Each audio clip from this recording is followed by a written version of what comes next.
Okay. Dito, dito der. Lagay mo.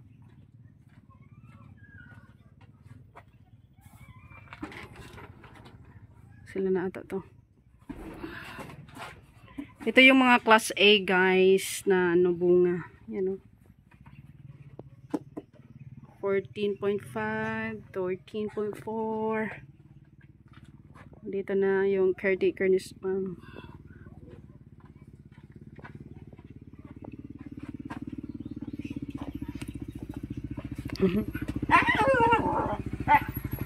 Hi sir. Oh!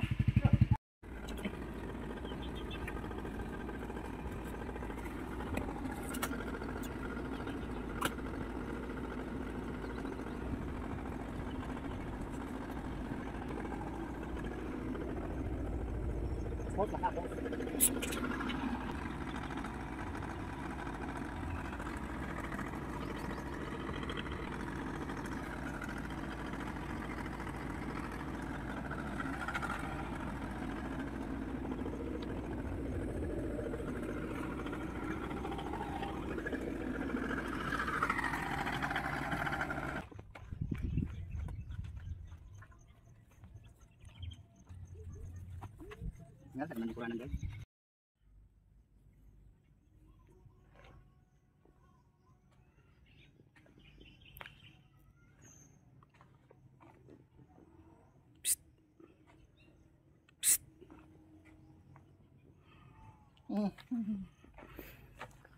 Saan ka, Bok?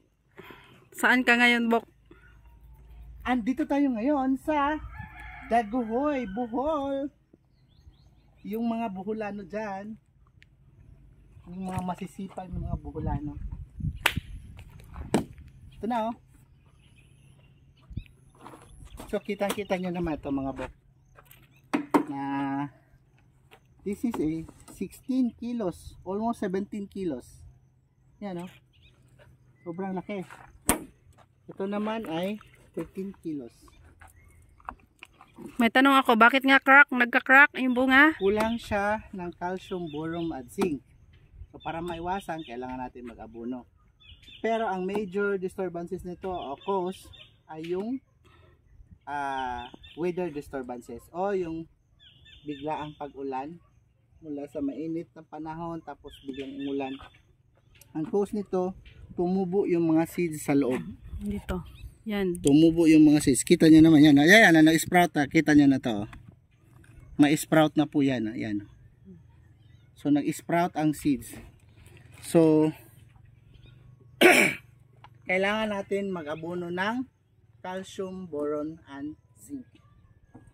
Yun. Pero, still, kahit ano yan, nag-crack yan, pwede pa rin naman na ito gawa ng paraan. Himay lang natin, then we sell it by grams, hindi per kilo.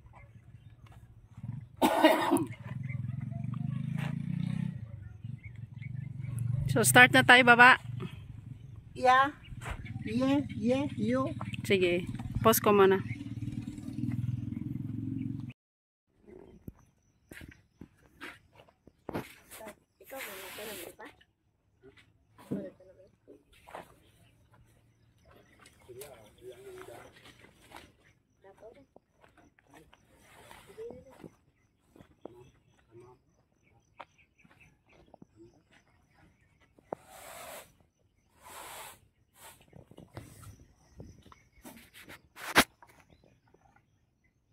Sa kanlang work.